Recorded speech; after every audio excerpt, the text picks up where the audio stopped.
Live from New York, it's Ask an Engineer. Hey everybody, and welcome to Ask Engineer. It's me, Lady Ada, the engineer. With me, Mr. Lady Ada on camera control and more, and shooting some video. Video DJ. There's video DJ there. Yeah. We got an exciting show for tonight. Exciting show for you tonight with Circuit Python news, products, INs and PIs. It's not out yet, and more. Mr. Lady Ada, they want to know the code. They want to know what's on the show. Why don't you Right. tell them?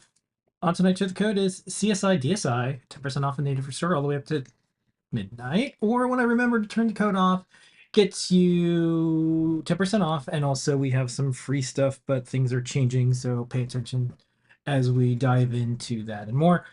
Talk about some of our live shows, including Desk of Ladyada, Great Search, JP's Product Pick of the Week. We have some cool factory footage, a little bit of a preview. You just saw some of that. Some 3D printing, some INMPI, some top secrets, some new products. We answer your questions. We do that on Discord. Adafruit.it/Discord, because there's like 8 million places we're broadcasting video. So, check it out over there. Ask your questions. We get to them throughout the show. And of course, at the end, answering questions, doing more, all that on tonight's show, Ask an Engineer. Okay, right now, because the way just like with free shipping and FedEx and UPS and everything, we have 2 freebies.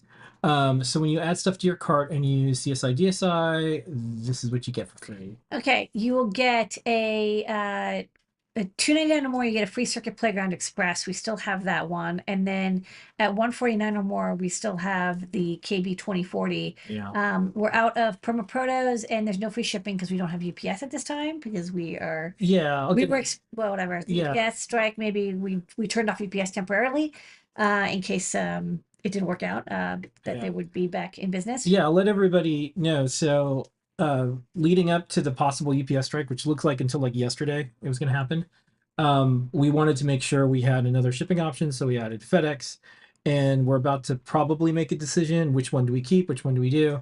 But we have to make sure that all of the same things are still supported. So if we move to FedEx, we can get better rates. We will just make sure we can ship batteries, and we have a free tier. We'll also give UPS a chance to match any rates. Now that there's not going to be a strike, they have a month to work on this contract, and it doesn't seem like it'll, fail. It seems like it'll probably work out. So we're just going to try to get the best rates possible, so you get the best shipping rates possible. We do a pass through, so whatever we get is what y'all have. Yeah. And shipping is expensive, so thanks for your patience while we negotiate with the different carriers. That's what's going on. So we have some live shows. Special thanks to Melissa, who just did show and tell. You could check that out. We were getting ready for the show, so we'll watch the show in a bit. I did see some of the projects. I think the new Pi camera, Jepler showed that off. And then Yes. earlier today, if you want to check out the behind the scenes video, you can watch the hack chat that we did. So over on Hackaday, we did a hack chat, and it was about the Circuit Python happenings. Circuit Python updates, and we hadn't done a hack chat for like a little bit more than a year. So just stuff with USB host and our bus pirate that is using RP2040 and ESP32 based boards, and just chit chatting. People ask, like, why did Circuit Python? They ask some Yeah. deep core questions, and what, that's a good time to ask us. We don't do a lot of hack chats, but it kind of always people always ask us, like, why did you do something? Because they have us for long enough that we can actually answer. Yeah. And we Better medium too to yeah. explain, like, here's why we decided this, here's the history of this, here's the sponsorships that we do, here's, like, a lot of people don't know that we donate money to MicroPython. I think We're we're the number one sponsor. I think we are, and then we do fundraising for MicroPython, and then we're the biggest and sole supporter of Tiny USB. The Arduino uses it. Pretty much everyone's using I it. don't think anyone else has donated. No. No. And it gives us a chance to talk about a lot of the open source work that maybe people don't know about. And also some of our decisions on why we do stuff, and then the impact it has. We were talking about all the different boards that are out for CircuitPython, and Over 400. Teeny USB and CircuitPython, and people are running complete businesses around there's more non-Adafruit boards that CircuitPython supports, and a lot of people don't even know we have anything to do with it. That's the beauty of open source. Yeah. I had written an article a couple weeks ago, and we talked about it on the show. But it's like there's so many reasons and things that got us here, and there's a little bit of like crawlback that's happening, or clawback. People that are doing open source are like, well, now there's money involved. I don't want other people to make money off open source. It's like, well, you just did. How do you think you got here? So we talked a little bit about that in the hack chat Yeah. as well. It's like we can all build. There's a way to build this so all boats rise. You know, it's a lot of phrases that go along with this. But anyways, we're gonna keep doing open source. So then on Sundays we have Desk of Ladyada. Um, it's in two parts. First part we show what's on Ladyada's desk. What was on your desk this week? Okay, this week, kind of getting back to some old stuff. You know, RP2040 and floppy disk control stuff that we started like more over a year ago. Getting back to it, I designed a floppy feather wing, but I always wanted to have an all-in-one board that was like, this is the easiest, best way to do all sorts of floppy interfacing. So this is a board that has a 2x17 floppy connector, a laptop floppy connector, and I even threw on SCSI and Disk2 Apple connectors, and figuring out the power supply stuff. But I think I can make it so the RP2040 has enough pins, and I can probably you can't plug in all interfaces at once. You can pick and choose which one you want to connect, and use this board to read and write and maybe even emulate these disk interfaces. Okay. Then we do the great search. This is where Lady is their power of engineering stuff. You find stuff on digikey.com. Thanks, DigiKey, for making that segment possible. What did you look for this week? Okay, well, when I'm dealing with all this floppy stuff, one of the things about floppy drives and disk drives is they need 12-volt and 5-volt power often. And um, to make things easier, since it's really hard to boost from 5 to 12 volts, you need like a lot of current at 5 volts. It's a lot easier to get a 12-volt, 1 or 2 amp power supply and buck down to 5, because I'll need about 1.5 amps at 5 volts. And so I went looking for a good buck converter that takes 12 volts down to 5 volts at over 1 amp. There's a lot of great options, and they're like 10 cents, literally 10 cents for a 3 amp. 10 cents. 10 cents for a for a 2 to 3 amp 12 volt to 5 volt buck converter.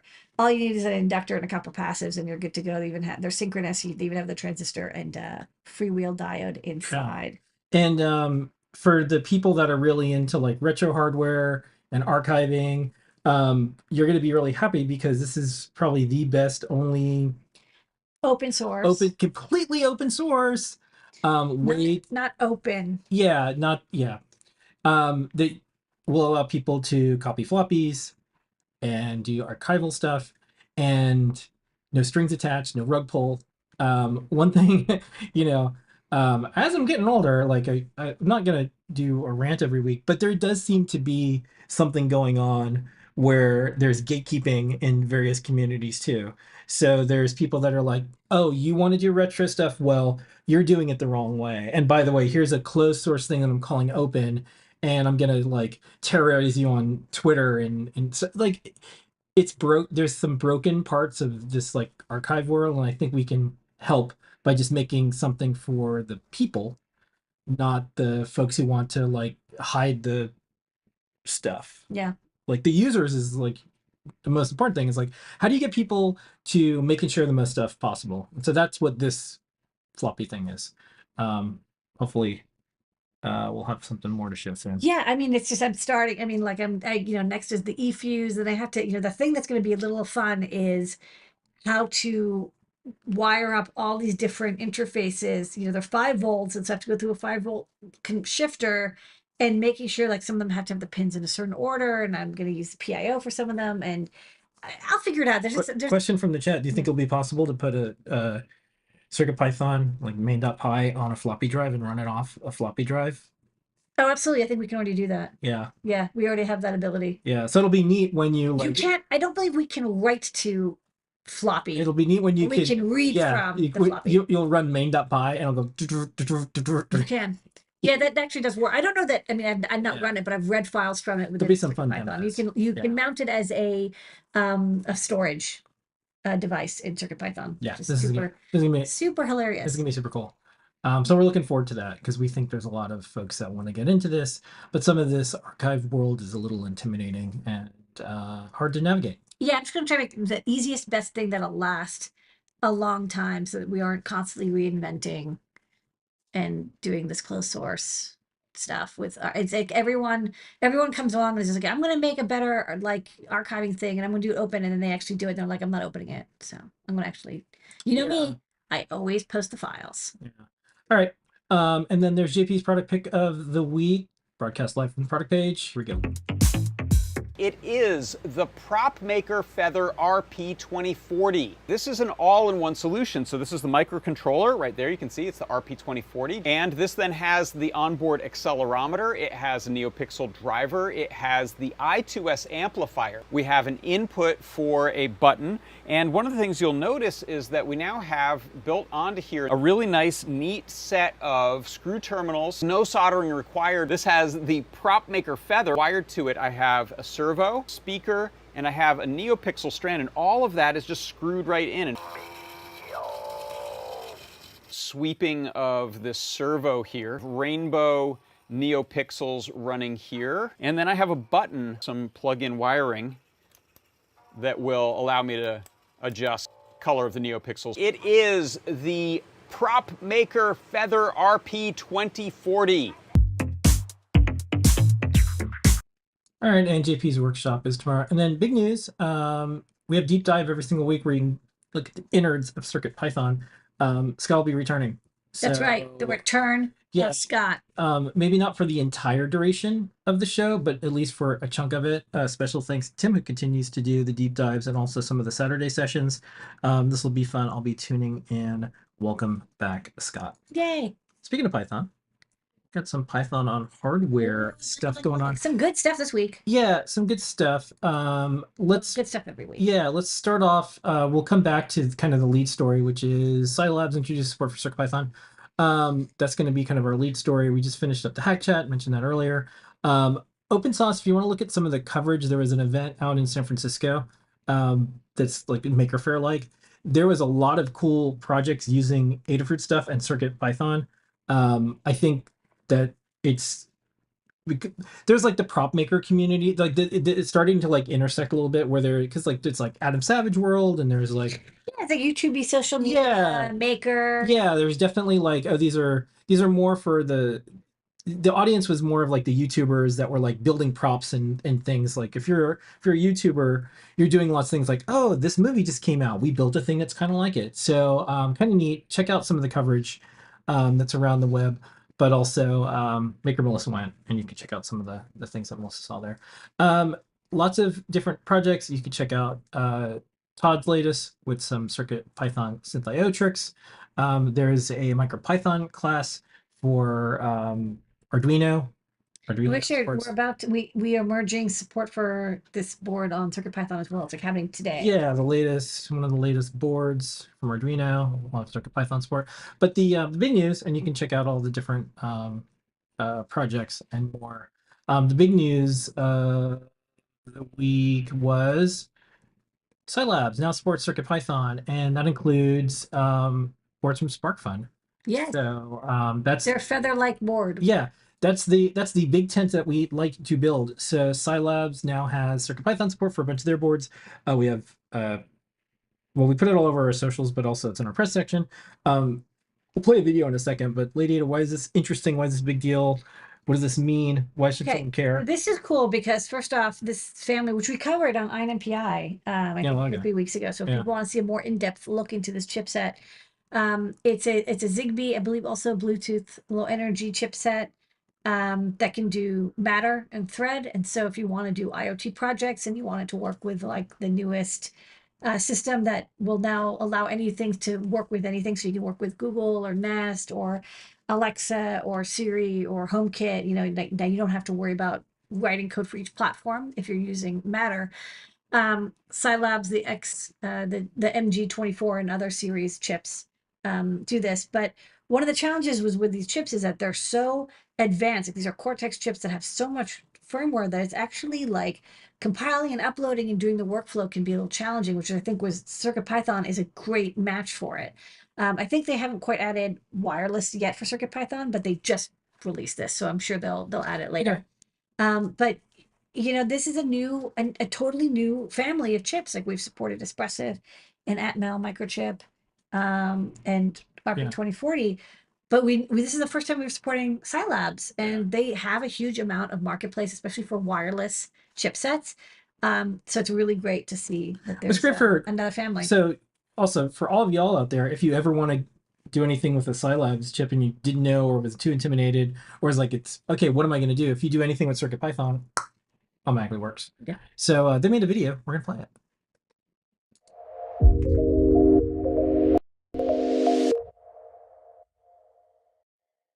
CircuitPython is now available for Silicon Labs XG24 based low power wireless development kits.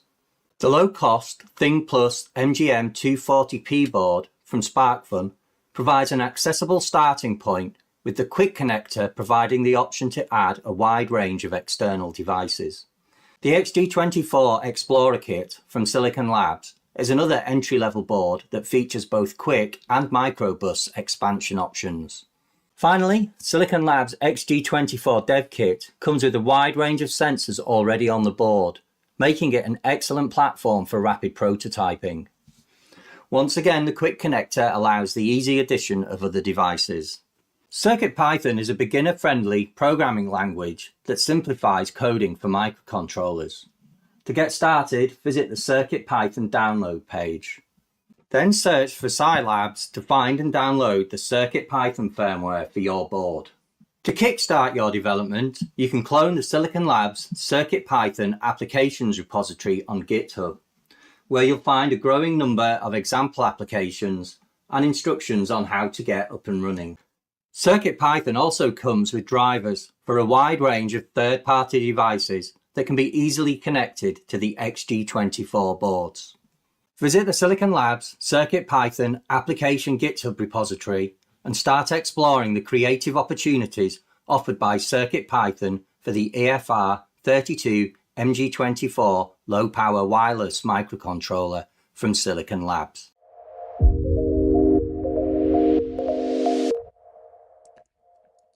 All this more in our newsletter, adafruitdaily.com, delivered to you every single week. Let's do some open source hardware news. Ladyada, we have tons of guides. Yes. Let's We must have hit what's that? We had a magic number. It was like 20. It was like 37. getting close to all sorts of stuff. What's on the board this week? This week, Kenny updated the ESP32 S2 reverse TFT feather guide to add this guide here to add CircuitPython essentials. I think that's great to get people started. As you just saw, CircuitPython's a great way to learn microcontrollers. I know that code runs on every board. Erin did this really cool dress. She took the Oozemaster code that Phil B. Paint Your Dragon wrote for Scorpio, which allows like making these drippy effects, which could be like icicles dripping or it can be blood dripping, great for Halloween, but also like a kind of cool water drip dress. And then she did a really neat video shoot in some water. We've also got the guide for the RP 2040 prop maker feather. I think just more work got done on that and it went live. Device script is also oh yeah, sorry, the prop maker feather, she added a page on volume control using the mixer in CircuitPython. And sorry, over there, device scripts. This is really neat. So this is Pelly from the Microsoft development team. They basically looked at CircuitPython and MicroPython like, that's a cool idea to have Python on hardware, but what if we had TypeScript on hardware? And so they've designed a very small version of TypeScript that can work on ESP32 and RP2040 chips. And there's a tutorial to get started. I'll admit I haven't actually taken a look at device script yet. I just looked through the tutorial, but I think it's very neat. And if you're somebody who already knows JavaScript and you want to do like IoT projects with hardware using the stuff you know about JavaScript, device script is something you should definitely look. I know they've been working really hard on it. And then scroll down, we also have a new project with a video from Liz on making a 16 rotary encoder MIDI messenger. So like you can send messages by pressing or rotating these rotary encoders. This is using the new 1x4 rotary encoder at a time STEM IQ2 adapter. So you can actually listen to 16 encoders using the IRQ pins on just about any microcontroller over I2C. Okay, we have a couple guides from, sorry, a couple videos that Videos. goes with the guides. We're gonna play those back to back, and First Liz's and then Aaron's yeah, dress. and then we'll roll right into some factory footage.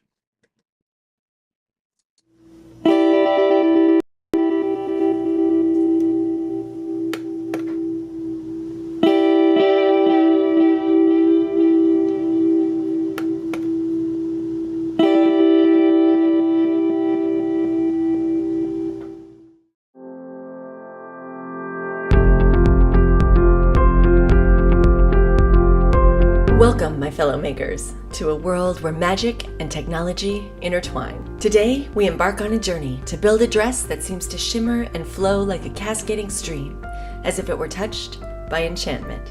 To bring this magical illusion to life, we will harness the power of NeoPixel LEDs, the wondrous gems of the electronics realm. With their ability to glow in a multitude of colors, they will paint the illusion of water in motion as if from a fountain of dreams.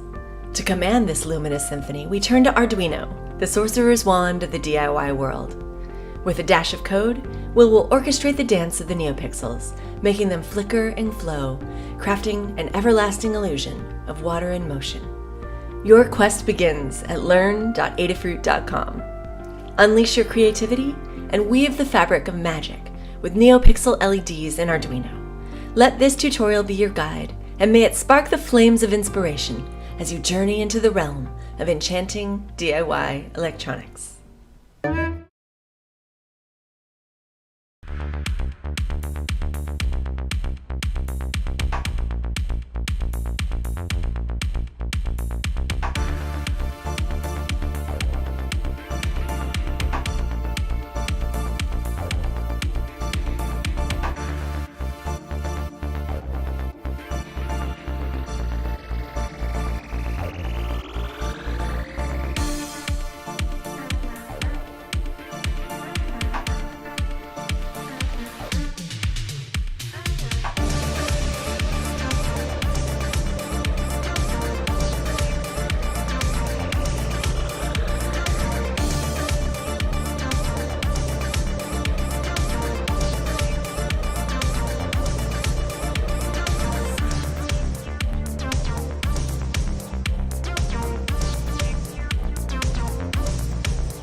Now, some factory footage.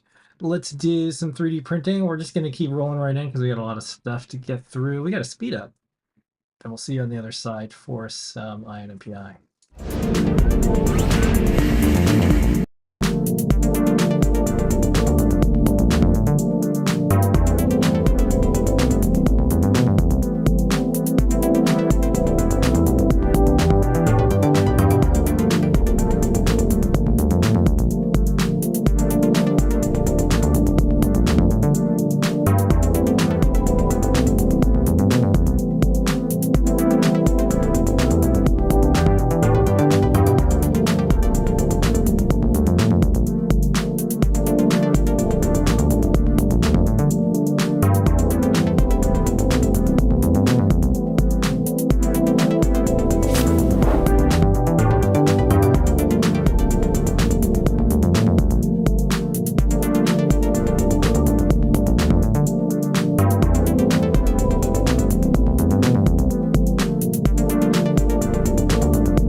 INPI brought to you by DigiKey and Adafruit this week.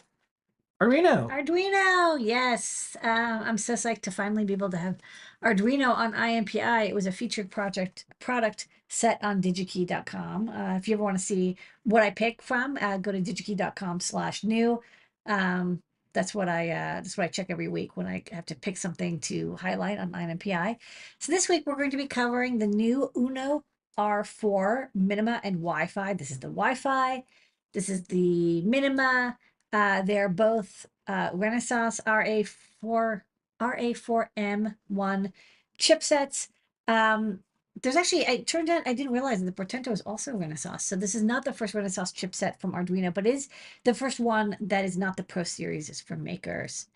Okay, so what's the deal here? The Uno R4 Wi-Fi it's a Cortex M4. It's running at 48 megahertz. I think it has 256K of flash, 32K of RAM. The Wi-Fi version is kind of cool in that it also comes with an ESP32S3 that acts as a uh, SPI to Wi-Fi or Bluetooth Low Energy, because the Renaissance chip doesn't have built-in Wi-Fi. So you have like a coprocessor. This is very common on both Adafruit products. We've used ESP chips as coprocessors, as well as on Arduino boards. There's been a couple nanos that have coprocessor chips. Why not just run the code directly? Well, there's a lot of peripherals that are really nice on the Renaissance chip. It runs at 5 volts, which we'll chat about. It also has things like CAN bus and DAC and ADCs that are nice and reliable. And the ARM Cortex M4 chipset is a really nice, well-established core that has a lot of code ready to go for it. We were even chatting with somebody during this hack chat today, and they're like, "Oh, why don't you have MP3 decoding working on ESP32 and CircuitPython?" And it's like, well, the code we have is designed specifically for ARM Cortex, and the ESP is Tensilica. Another nice thing is, we'll talk about it, but these are all open source hardware, and they're designed and assembled in Italy. And they, of course, look amazing. They're very good looking boards. There's also the Minima. The Minima uses the same chipset, but doesn't have that LED matrix, and it doesn't have the Wi-Fi Bluetooth chipset. This is the Minima. You can see, where the Wi-Fi chip was, there is instead this buck converter, which we'll talk about. It's a 24 volt in converter. It's a very, I want to say minimal board, but part of it is the cost is quite low. These are only $20. It's called the Minima. It is the Minima. So this is a $20 dev board, and the Wi-Fi one is another $7.50. And they're part of the Uno family. And it's funny, I was like, what's the first Arduino? This is like the first Arduino prototype from 2005. Which I even have an earlier photo, but you have one too. This is the website. In our Arduino retrospect, I have like the first hand soldered one, I think, somewhere. Yeah, and this is clearly, a through-hole soldered, hand soldered version. The original, some people say, well, the Arduino has had other Cortex chips, and they've got the Leonardo, and they've got, which is a 5 volt USB native, and there's the the Arduino Zero, which is SAMD21 based, and there's been other, besides that. What's interesting about this is that, this follows, even though it's Arduino shaped, this is really the next in the Uno line, which started with, that handmade one, and then the Dacia Mila in the top right, the 2009 middle left, and then the Uno, which went through a couple different versions. You can see there's actually 6 kind of variations of the Uno with the SMD processor, the R3, which added the IO-Ref and SDA SCL pins, and then a couple of power supply noodlings here and there, and the reset button moved from the middle of the board to the top left. So that family started with an Atmega 8, which is an 8-bit microcontroller, 8 megs of flash, to the Atmega 168, 16 megs of flash, to the Uno R3, which was 32 megabytes of flash, 2K of RAM, and also an 8-bit processor. And it kind of stood there for like the last 10 years. Like the last Uno R3 was released in, basically 2013 or so. Like the original came out in 2005, and then they revised it for 8 years, and then it kind of stood still. I wanted to throw in this image. We even made an Uno. We made Unos as well. And you can see, the date code on this is 2020. Yeah, and for the short version of this, Arduino got split into 2 companies. The Arduino.cc folks, Massimo and most of the original founders, were in a jam, And when they were in a jam, we said, okay, we'll help you out. We'll make Arduinos, because they didn't have a way to make Arduinos, because someone took the trademark and started a new Arduino in Italy with one of the former founders. And it was a big giant mess. Eventually that person went away. The Arduino turned into one Arduino again, but Yay! to get them through to the other side, we stopped everything. We made Arduinos Yes. for the Arduino team. These are the ones made in the USA. That's right. I said 2020, but I meant 2015. It's the 20th week of 2015. Yeah, and this is assigned the first one, hot off the pick and place, by Massimo and Lamore. I think there's only one of these that exists. It's in our Adafruit Arduino Museum. That's right. But this is the first time that they've taken that Uno, the particular Uno brand, not just that shape, but the actual Uno name, which is really like their flagship product. And they're saying this is the R4 now. This is really the next generation. And it's a big jump. Again, the previous one was 8-bit, an 8-bit microcontroller from Atmel, now Microchip, running 16 megabytes of flash, 2 megabytes of, 32 kilobytes of flash, 2 kilobytes of RAM. It's so small, I can't even keep track of it. And a little bit of EEPROM. And now they've moved up to a 32-bit Cortex M4, so it has a floating point unit and everything. It's got the same number of analog input pins. It has an extra DAC. The DAC is nicer than the SAMD21. It has a 12-bit DAC instead of 10-bit. It has 6 PWM outputs. UART, I2C, SPI. It adds CAN bus. Usually you would have to have added a CAN shield, but now you can do it natively. You just need a CAN transceiver. And I think the most important thing, which is, well, not only is it a ton more flash and RAM, it's 256K, 32K of RAM, but it can run at 5 volts, which is a rarity. There's not a lot of USB native ARM Cortex chips that can run at 5 volts. Usually they run at 3 volts. And this was a little bit of a sticking point, which is why boards like the Zero and the Due, they weren't quite drop-in compatible, because a lot of times people did need 5 volts to communicate with servos or to communicate with LCDs, or doing CAN bus stuff, whatever. Wanted 5-volt power and logic. You were kind of stuck. You'd have to use level shifters. Now you don't. You can use this board that's got all that power, but is running at 5-volt native. So the chipset they're using, the RA4M1 Cortex M4 series, we did cover it a few months ago on INMPI, because I kind of saw that this was, Arduino had announced that the R4 was coming, and I was like, what is this interesting chipset? Let's talk about it.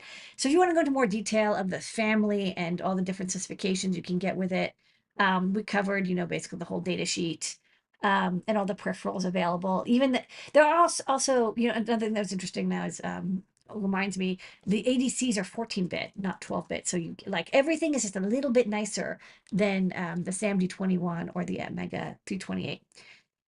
The pinouts they've got, are kind of standard. You've got, they tried really hard to make it as compatible with the Uno R3 as GPIO wise is possible. So the PWMs are in the same place, the UART, the SPI are shared across the same pins, because a lot of people still expect to be able to get the SPI ports on, digitals 11, 12, and 13.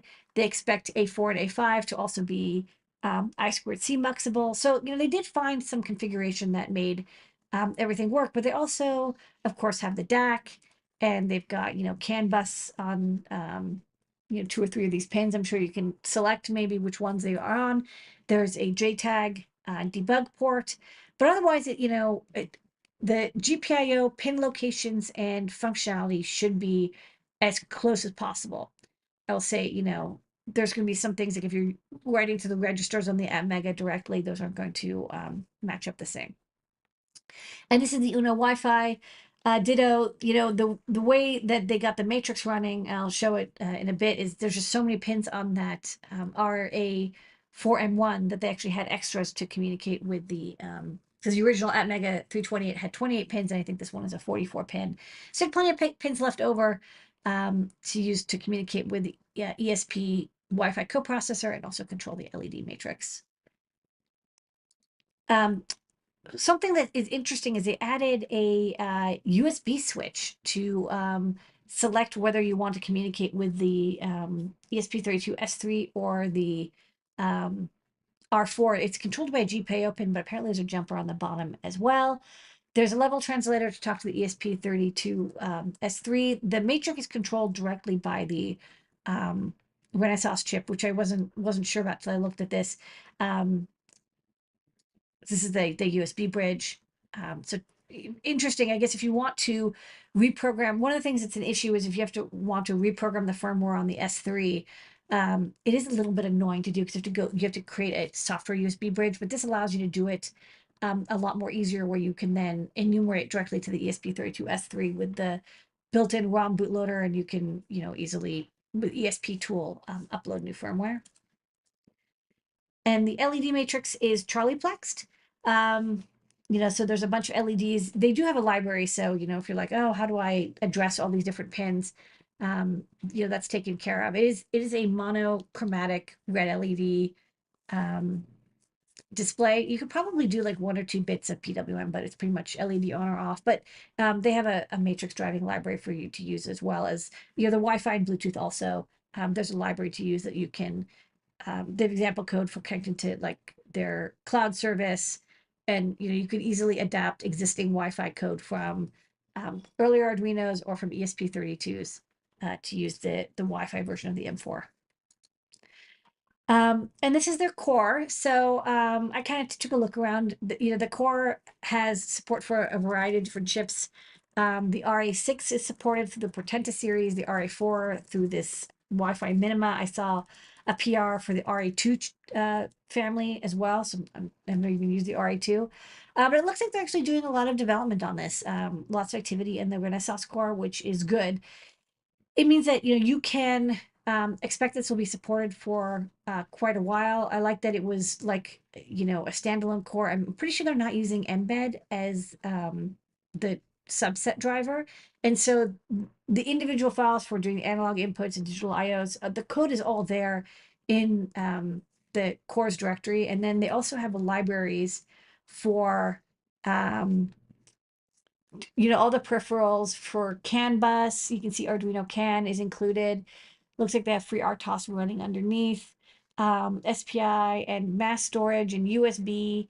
They have a couple of interesting USB demos. I did notice that they're using Teeny USB as their USB core, which is great. It's one of our open source USB peripheral and host controls, which means that you can use maybe not drop in replace immediately, but with a little bit of adaptation, almost any of the Teeny USB examples. You can want to have it act like a USB keyboard or mouse, MIDI device, disk drive. All that's possible with Teeny USB, which is pretty sweet. Open source kind of cool. Open source kind of cool. Speaking of open source, the schematic and CAD files are available. They're in Altium, but you could probably just fine them. As long as it's in the format that they made it in, and someone can import it and do stuff. Other stuff with Arduino, the Pro line is not open source anymore. But this is, or it wasn't open source to start off with, but the Uno R4 is. When we were checking, because we were like, okay, things are changing, there's stuff going on in Arduino, the Uno R4 is. So if that's something that's important to you, congrats. Good. It's still open source. It's open source. And what that means is that, and one of the powerful things about Arduino is you design your prototype using Arduino, you get it running, and then if you want to spin your own board using the Renaissance R4 chipset, this is a great basis for it, because you know that the schematic and the core and the bootloader is well established. And you have, just like the Atmega 328 and the SAMD 21, they really exploded after Arduino built a core for them. They did all that work. So that's why you should buy the Uno R4 to help support them.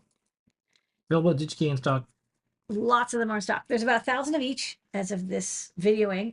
Check it out. You can pick up, I picked up one of each. I've got them here. I can just show them off really fast. They come with, this one I think is actually a preview, but they come with these nice plastic holders. And then they've got some example code here. I'll just plug this in. Oh, I forgot to mention, they also have USB-C, which is pretty nice. So they've updated. So now you can use any of your standard USB cables. You can just see the demo for the LED matrix. And I tested out, there's a STEM IQT quick port over here, and we plugged in a bunch of our sensors, and they work over I2C. So you could probably build a lot of IoT projects without even doing any soldering. All right. All right, that's new. That's this week's INFI, and they have a video. We're gonna play it. In a universe of possibilities, we were there for the creation of a new standard. The maker world didn't start out of nowhere. It started with ideas, people, and tools, like the simple Arduino Uno. Now it's time to make a quantum leap forward and to add a new dimension to our world. Introducing the Arduino Uno R4, a 32-bit ARM Cortex-M4 microprocessor offering more speed, memory connectors, and connectivity options than any other Uno before. The best prototyping and learning tool for anyone just got better, unlocking a whole new level of possibilities.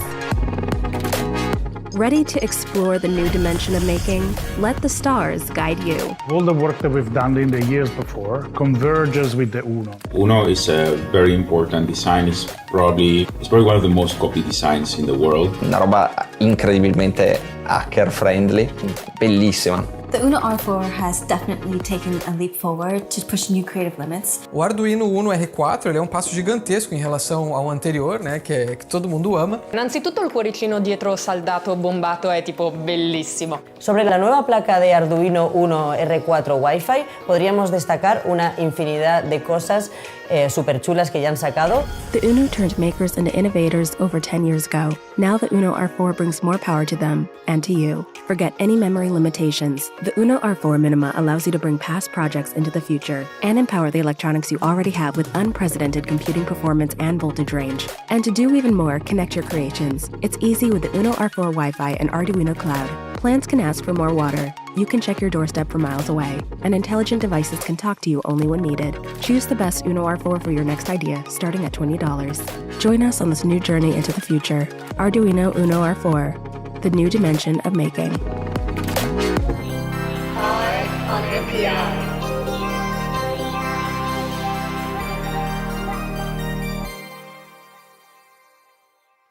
Okay, don't forget the code is CSI DSI. Let's roll right into products.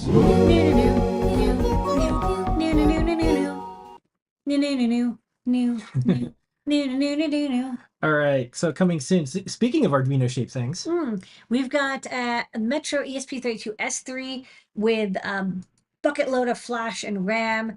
We're going to be using this for some of our own internal development, but I thought I would toss it in. It says S2 on the back, but it's because I just haven't updated the silk.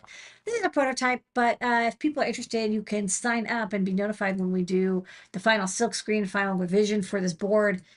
Still finishing it up, but I do like to have a Metro for every chipset that we use, particularly because it has JTAG debug and all the GPIO exposed, and it's just easier for people to do development on it. Like this would have been probably really handy for our team writing CircuitPython code for the S3, but it's never too late. Good to know. Okay, next up.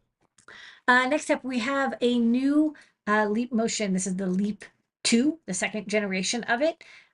This is a computer-controlled motion detection, like hand detection, user interface experience device. It's kind of explain, like, what is it? It's what is it? It's not a camera, but it's something that can detect your hand and where it is and how it's moving, and then you can use the API and code that they provide. It's designed for people to interface with. It's not like a ready to go product just for using with an audio player or a video editing software. You can use it for whatever you like.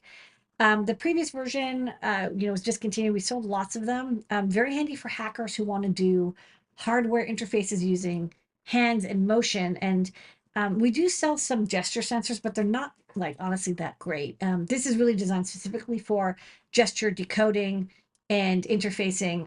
So check it out. The previous version has been great. We just got these in. And I'm gonna definitely pick one up and try one out, because it's like if you're doing art, interaction, you want to detect when people are there or not. And the prices, compared to AI camera systems, is much less. These are super fun. All right, and Star Show, besides you, Ladyada, our team, our customers, our community is. This is the new Pi CSI DSI adapter, which is why the code is CSI DSI. And it's basically a very simple thing. People are always asking, hey, I want to connect one of the Pi Spy cameras to my Raspberry Pi, large size computer. If you have or you have something with a Pi Zero and you want to connect a full size camera and you want to use the camera cable, and you have a CM4 IO dev board and you want to connect a normal size camera, whatever. This is the little adapter thingy. We have an extender thingy. This is the adapter thingy. It'll take the 15 pin 1mm pitch connector and convert it to 22 pin 0.5mm pitch. That's it. It's only a couple bucks. Solves a problem for you. We have an adapter cable, but it's like a fixed length. This lets you use any length cables you like. Domestic violence. New. Okay, don't forget the code is CSI DSI. You get free stuff as well. Check that out as you check out. We're gonna do some questions in a moment. Don't forget, put them up in Discord. I got a couple lined up, but let's do some top secret right away.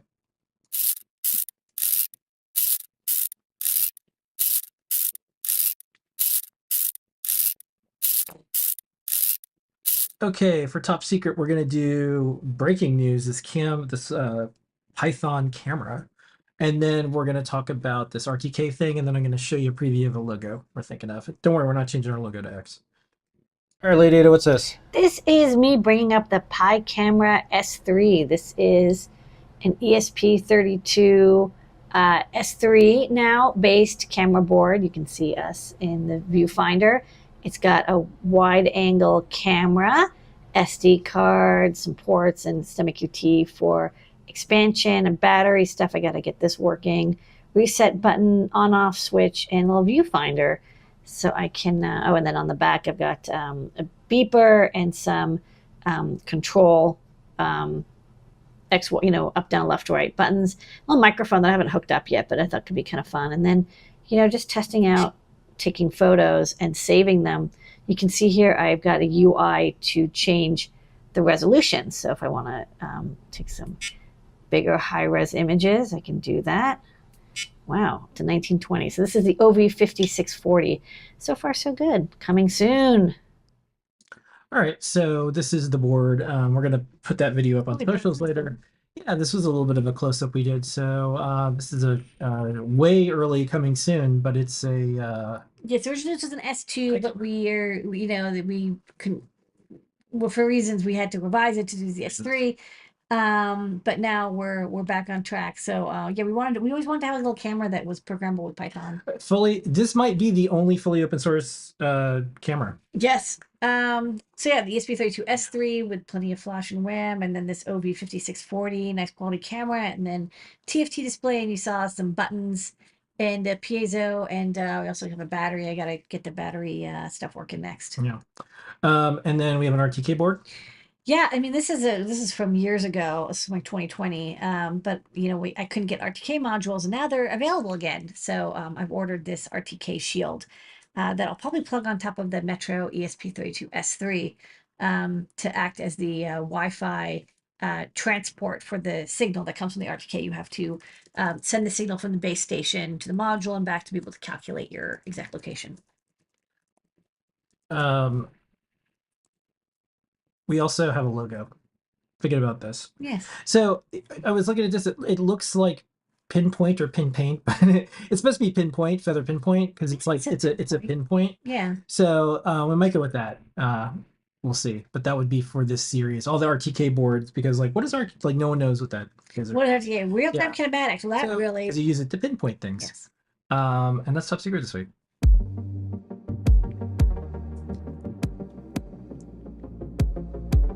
Okay, let's just roll right into questions. Have some up.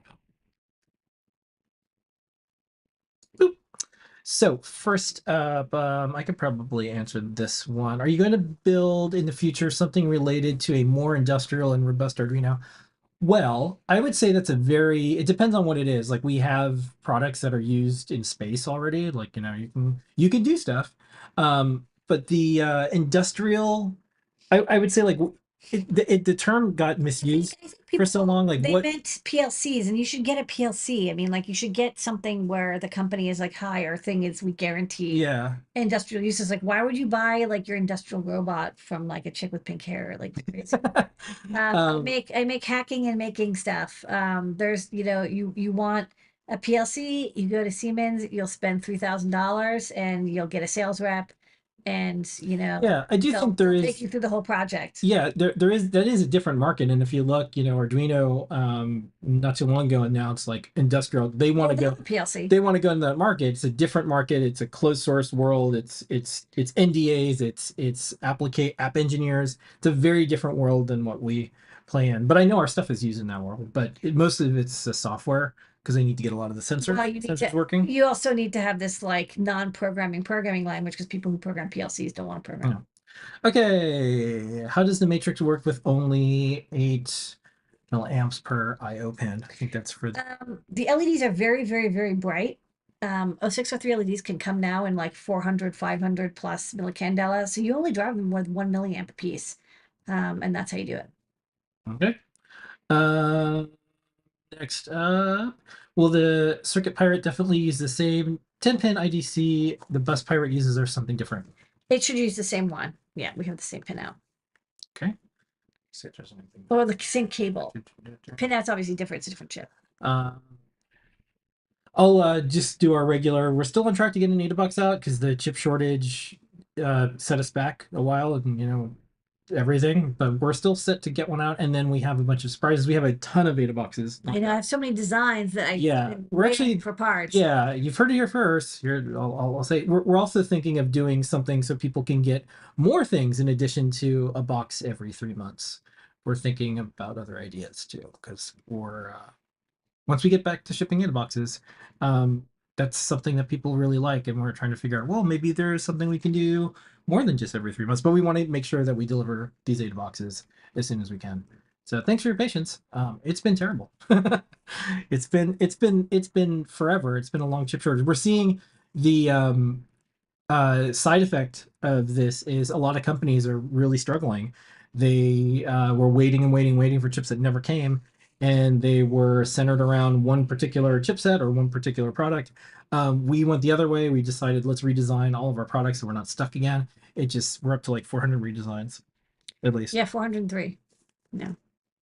Yeah, and yet a kid during that time. And there's a baby. And there's a baby. And then she's starting to babble. She could talk. Alrighty, it's kind of cool. Happens fast. Yeah. So now I have 2 bosses. Yeah. Someone said book club. Yeah, like one of the ideas is like more of a book club style thing maybe in the future. We're hoping after this chip shortage is over and we kind of recover a little bit, thanks for your orders, that'll help us. We'll be able to do more frequent, more interesting hardware, faster, lower cost, and on a regular basis, in addition to like AdaBox and all of our new products. We want to get more open source hardware out there. It's all y'all. We have some big ideas. So I think, let me check the last one. So kid babble in binary. Yeah, probably. You're saying we're making the joke, it's like Morse code. It is like Morse code. It's just da. Yeah. No dit yet. There's a lot of inflection I've always said like dogs only have like one word. It's like hey. Little kids when they're first starting talking like that too, they say one thing, like I get called dada, and I can tell when my attention is required, or if it's like, hey look, dada, funny things. So anyways, I think them's all our questions, lady. Okay, well, we finished right on time. Right on time for once. Thanks, we usually everybody. We usually go over. Code is CSI DSI. Don't forget to check it out. We get the free things, shop more. This has been an Adafruit production. We very much appreciate you spending time with us. Here is your moment of Zener. We'll see everybody next week. Good night, everybody.